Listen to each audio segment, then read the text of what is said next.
Hello my dear CMA Inter students. ഇത് നമ്മൾ MCQ discussion ചെയ്യുന്ന പാർട്ട് 6 വീഡിയോ ആണ്. പാർട്ട് 1 to 5 നമ്മൾ ഒരു സെപ്പറേറ്റ് പ്ലേലിസ്റ്റ് ആക്കിയിട്ട് നമ്മൾ അപ്ലോഡ് ചെയ്തിട്ടുണ്ട്. നമ്മൾ പാസ്റ്റ് ഇയേഴ്സിന്റെ ക്വസ്റ്റ്യൻ പേപ്പേഴ്സ് അതേപോലെ തന്നെ മോഡൽ ക്വസ്റ്റ്യൻ പേപ്പേഴ്സ് നമ്മൾ എടുത്തിട്ട് അതിൻ്റെ അകത്ത് MCQs നമ്മൾ ഡിസ്കസ് ചെയ്യുന്ന ഒരു വീഡിയോ സീരീസ് ആണ് നമ്മൾ. അപ്പോൾ നമ്മൾ അറൗണ്ട് ഓഫ് ഒരു 10 വീഡിയോസിൻ്റെ ഒരു സീരീസ് ആണ് നമ്മൾ ജൂൺ 2025 എക്സാമിനേഷനേക്കാൾ മുമ്പ് നമ്മൾ ചെയ്യാൻ പ്ലാൻ ചെയ്യുന്നത്. അപ്പോൾ നിങ്ങൾക്ക് ഉറപ്പായിട്ട് ഉപകാരപ്പെടുമെന്ന് വിശ്വസിക്കുന്നു. അപ്പോൾ ഇന്ന് നമ്മൾ എടുത്തിരിക്കുന്നത് ജൂൺ 2024 ഒരു മോഡൽ ക്വസ്റ്റ്യൻ പേപ്പറാണ്. നമ്മളിപ്പോൾ ജൂൺ 2025 എക്സാമിനേഷൻ ആണെന്നോർത്ത് ടെൻഷൻ അടിക്കുകയൊന്നും വേണ്ട. ദിസ് ഈസ് ഓക്കെ ഡിസംബർ 2024 ആണ്. ഓക്കെ ഡിസംബർ 2024 എന്താണ് ഒരു MCQ നമ്മൾ ഡിസ്കസ് ചെയ്യുന്ന ഒരു 15 ക്വസ്റ്റ്യൻസ് ഉണ്ട്. അത് ഫുള്ളായിട്ട് നമ്മൾ ഡിസ്കസ് ചെയ്ത് കഴിയുമ്പോൾ നിങ്ങൾക്ക് ഒരു ഐഡിയ കിട്ടും. അപ്പോൾ നമുക്ക് വീഡിയോയിലേക്ക് പോവാം.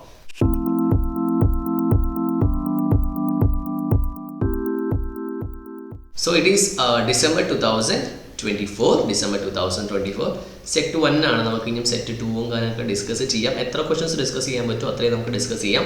ഫസ്റ്റ് MCQ എന്ന് പറയുമ്പോൾ ചാപ്റ്റർ നമ്പർ 1 നിന്നാണ്. റൈറ്റ് ടു പ്രോപ്പർട്ടി എന്ന് പറയുന്നത് എന്നാ റൈറ്റ് ആണ്. രണ്ട് ഓപ്ഷനുള്ളൂ, ഫണ്ടമെന്റൽ റൈറ്റും കോൺസ്റ്റിറ്റ്യൂഷണൽ റൈറ്റും. അതിനകത്ത് റൈറ്റ് എന്നുള്ളത് കൊണ്ട് ഡ്യൂട്ടി വരില്ല. So this is a wrong answer. None of ദീസും അല്ല. ഇപ്പം അത് ഏതോ ഒരെണ്ണമാണ് ഫണ്ടമെന്റൽ റൈറ്റ്. ഇപ്പം നിങ്ങൾക്ക് റൈറ്റ് ടു പ്രോപ്പർട്ടി അറിയത്തില്ല എന്ന് വെച്ചോ, നിങ്ങൾക്ക് ഫണ്ടമെന്റൽ റൈറ്റ്സ് അറിയാമോ? അതെന്തായാലും റൈറ്റ് ടു പ്രോപ്പർട്ടി അവിടെ വരുമോ? ഇല്ല. അപ്പോൾ ഓബിയസ്ലി അതെന്താണ്? It is a constitutional right ആണ്. So what is the difference between this fundamental right and constitutional right? Fundamental right is actually given under the constitution. Constitutional right also is derived from the constitution. But നമ്മൾ weightage വെച്ച് നോക്കുന്ന സമയത്ത് fundamental റൈറ്റ്സിനാണ് കൂടുതലും weightage. അത് easy ആയിട്ട് alter ചെയ്യാൻ പറ്റില്ല, amend ചെയ്യാൻ പറ്റില്ല.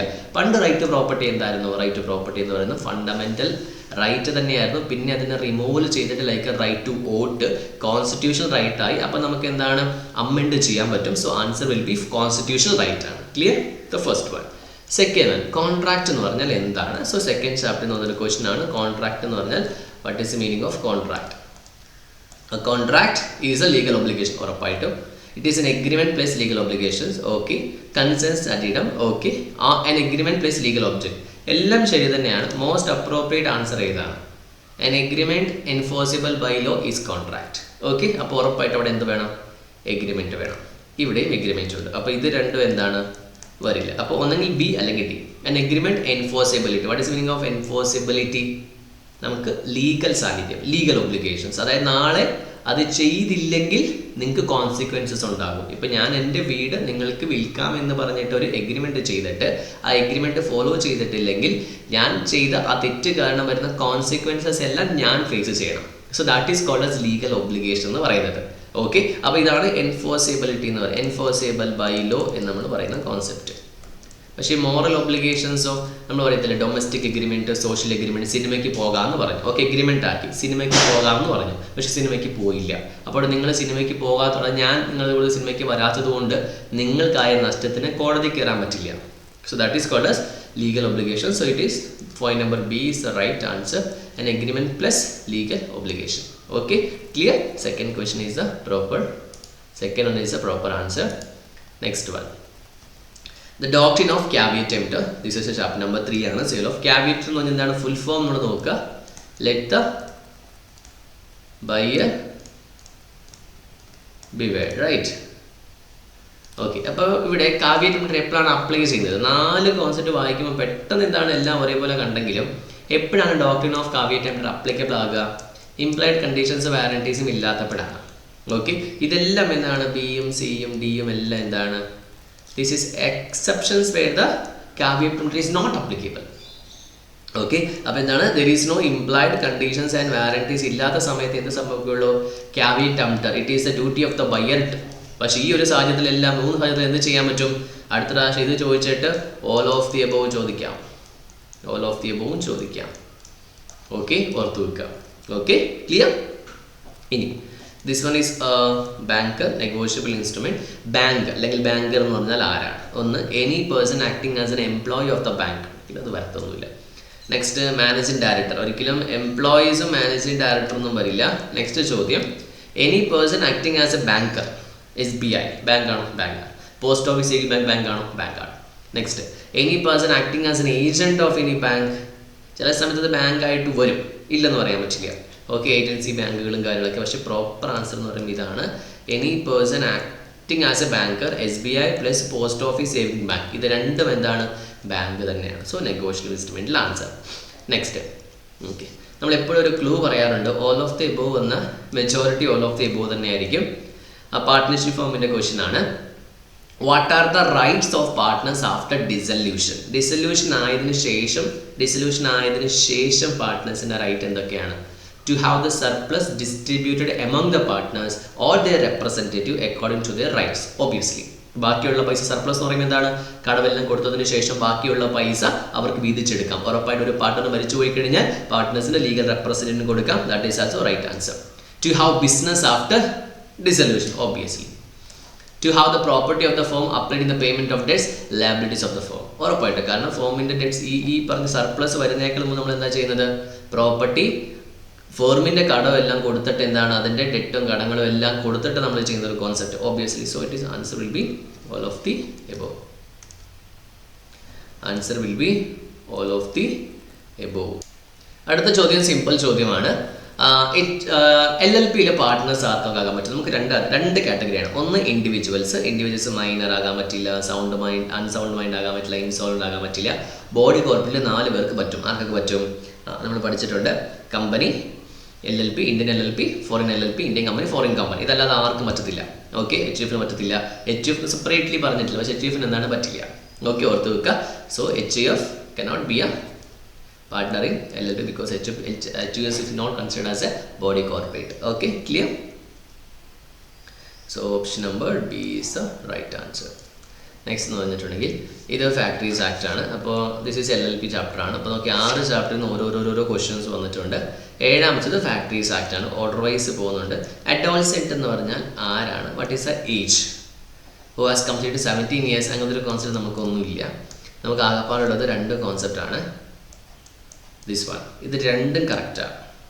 ഓക്കെ, ലെസ് ദാൻ 18, പക്ഷെ ഇങ്ങനെയല്ല, 15 to 18 അതാണ് അഡോൾസെന്റ് എന്ന് പറയുന്ന ഏജ്. ഓക്കെ, ആ ഫാക്ടറീസ് ആക്ടിൽ ഇങ്ങനത്തെ കുറച്ച് ന്യൂമെറിക്കൽ ആസ്പെക്റ്റ് ഉണ്ട്. അത് നിങ്ങൾ നല്ല രീതിയിൽ തന്നെ പഠിക്കണം. ഓക്കെ, ഓർത്ത് വെക്കുക.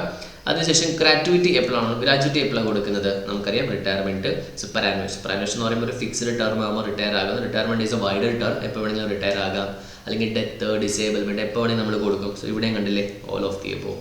So answer will B all of the above. Gratuity എപ്പോഴും നമുക്ക് ഡിസ്ക്രിപ്റ്റീവിനും MCQനും വളരെ ഇമ്പോർട്ടൻ്റ് ആ ഒരു സംഭവം തന്നെയാണ്. നെക്സ്റ്റ്, ഇവിടെയും ഇത് EPFന്റെ ഒരു സംഭവമാണ്, PFന്റെ ഒരു സംഭവമാണ്. While appeal to the EPF tribunal, employer has to deposit how many percentage of the amount due from him. For example, 1 ലക്ഷം രൂപയാണ് എംപ്ലോയിക്ക് കൊടുക്കാനുള്ളതെങ്കിൽ ഈ പറഞ്ഞ എംപ്ലോയർ അപ്പീലിന് പോകുമ്പോൾ ചുമ്മാ അപ്പീലിന് പോകാൻ പറ്റില്ല. ഇതിൻ്റെ 75,000 വേണമെങ്കിൽ അത് കുറയ്ക്കാനോ ഒന്ന് ഡെപ്പോസിറ്റ് ചെയ്യേണ്ടെന്നോ അപ്പീലേറ്റ് ട്രിബ്യൂണലിന് പറയാം. പക്ഷേ 75% എന്താണ് ഡെപ്പോസിറ്റ് ചെയ്തിട്ടേ അപ്പീലിന് പോകാൻ പറ്റത്തുള്ളൂ. ഇനി അതിനുശേഷം കോടതി തീരുമാനിക്കും അത്രയും കൊടുത്താൽ മതിയോ കൂടുതൽ എന്തെങ്കിലും കൊടുക്കണമെന്ന്. Okay, next. A member of ESI shall cease to be a member if he fails to attend. Direct question ആണ്. 3 consecutive meeting. Okay, 3 consecutive meeting അടുപ്പിച്ച് ഒരു ESI മെമ്പർ അറ്റൻഡ് ആയില്ലെങ്കിൽ മേ ബി എനി റീസൺ, അത് നിങ്ങൾ പറഞ്ഞിട്ട് പോയാലും പറയാതെ പോയിട്ടുണ്ടെങ്കിലും മെമ്പർഷിപ്പിൽ എടുത്ത് കളയും. ഓക്കെ, നെക്സ്റ്റ് നമുക്കറിയാം പ്രോക്സിനെ നമ്മൾ എപ്പോഴാണ് അപ്പോയിന്റ് ചെയ്യുന്നത്? പ്രോക്സിനെ 48 മണിക്കൂർ അല്ലേ. അപ്പോൾ ആർട്ടിക്കിൾസ് ഇതിനേക്കാളും കൂടുതൽ അവേഴ്സ് പറഞ്ഞിട്ടുണ്ടെങ്കിലോ വേണ്ട, 48 മണിക്കൂർ ഈസ് ദ വാലിഡ് അപ്പോയിൻമെന്റ്. പിന്നെ ആ ഫോംസ് കാര്യങ്ങളൊക്കെ ഒന്ന് നോട്ട് ചെയ്ത് വെച്ചാൽ കേട്ടോ. നെക്സ്റ്റ്, ഈ കോഡ് ഓൺ വേജസിൽ നമ്മൾ ചില കാര്യങ്ങൾ വേജസിൽ ഇൻക്ലൂഡ് ചെയ്യില്ല. ഡയറക്റ്റ് ക്വസ്റ്റൻ ആണ്. ഏതൊക്കെയാണ്?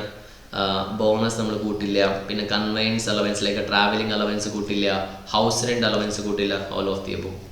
3 all of the above, 6 mark അവിടെ തന്നെ കിട്ടി കോഡ് ഓൺ വേജസിൽ. ഓക്കെ, ക്വാസി കോൺട്രാക്ട് എന്ന് പറഞ്ഞാൽ എന്താണ്? Quasi contract is also a contract. Okay, it is always a contract only. It is an agreement. No, it is not an agreement. None of the ഒരിക്കലും വരില്ല. Majority questions none of these വരില്ല. ഏതെങ്കിലും ഒരെണ്ണം ഉണ്ടാകും. വരത്തില്ലെന്നല്ല, പക്ഷേ chances are very less. Okay, next, quasi contract is a contract is also right answer. It creates only a legal obligation. അത് കുറച്ചും കൂടെ അക്യൂറേറ്റ് ആയിരിക്കും. കാരണം ലീഗൽ ഒബ്ലിഗേഷൻസ് നമ്മൾ പറയത്തില്ലേ, finder of the lost goods, അയാൾ കൃത്യമായിട്ട് എന്ത് ചെയ്യണം? അത് കൊടുക്കണം. മാൻഡേറ്ററി ആയിട്ട് കൊടുത്തേ പറ്റൂ അല്ലേ എന്ന് നമ്മൾ പറയും. ഓക്കെ, മാൻഡേറ്ററി ആയിട്ട് കൊടുത്തേ പറ്റൂ. ഓക്കെ, ലീഗൽ ഒബ്ലിഗേഷൻസ് നീ ആ സാധനം തിരിച്ചു കൊടുത്തേ പറ്റൂ. So who will create the legal obligations? So here the obligations will be normally created by the court. When you apply to the court will insist to the obligations നിങ്ങൾ അത് ചെയ്തേ പറ്റൂ. നെക്സ്റ്റ് എന്ന് പറഞ്ഞിട്ടുണ്ടെങ്കിൽ ഇതെന്താണ്, ഇതും പാർട്ട്ണർഷിപ്പിൽ വരുന്നൊരു കോൺസെപ്റ്റ് തന്നെയാണ്. നമുക്കറിയാം പാർട്ട്ണർഷിപ്പിൽ മൈനർ പാർട്ട്ണറിന് മേജർ ആകുമ്പോൾ 2 ഓപ്ഷൻ ഉണ്ട്. ഒന്നെന്താണ്, ഒന്നെങ്കിൽ അവന് പാർട്ട്ണറായിട്ട് കണ്ടിന്യൂ ചെയ്യാം, അല്ലെങ്കിൽ പാർട്ട്ണർഷിപ്പ് ഫേമിൽ നിന്ന് പോകാം. ഇവിടുത്തെ ചോദ്യം ഇതാണ്, ഇവൻ പാർട്ട്ണർഷിപ്പ് ഫേമിൽ നിന്ന് പോയില്ല എന്നുണ്ടെങ്കിൽ എന്താണ് സംഭവിക്കുക? അങ്ങനെ പോയില്ലെങ്കിൽ എന്ത് സംഭവിക്കും?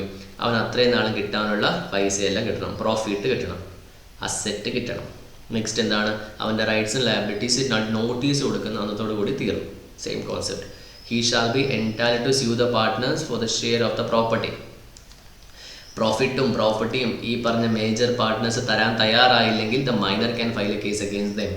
സെക്കൻഡ് വൺ, ഇവൻ നോട്ടീസ് കൊടുക്കുന്നതോടും വരെ ഇവൻ്റെ റൈറ്റ്സും ഡ്യൂട്ടീസും ഉള്ളൂ. അപ്പോൾ ഓബിയസ്ലി ഇവിടെ ആൻസർ എന്തായിരിക്കും? ഓൾ ഓഫ് ദി എബോവ് ആയിരിക്കും. നെക്സ്റ്റ്, നോട്ടീസ് കൊടുത്തതിന് ശേഷം വരുന്ന ഒരു കാര്യങ്ങൾക്കും എന്താണ്, ഇവർ ലയബിൾ ആയിരിക്കില്ല. ആര്? ഈ minor partner. So all of the above ആണ്. ഓക്കെ. നെക്സ്റ്റ്, മോഡൽ ആയതുകൊണ്ട് ഒന്ന് നോക്കുക. A minimum administrative charges payable by the employer to the fund. Which fund? Okay, it is PF fund. ഉണ്ട്. ആ ഒരു കോൺസെപ്റ്റിലാണ് വരുന്നത്. 500 rupees മിനിമം.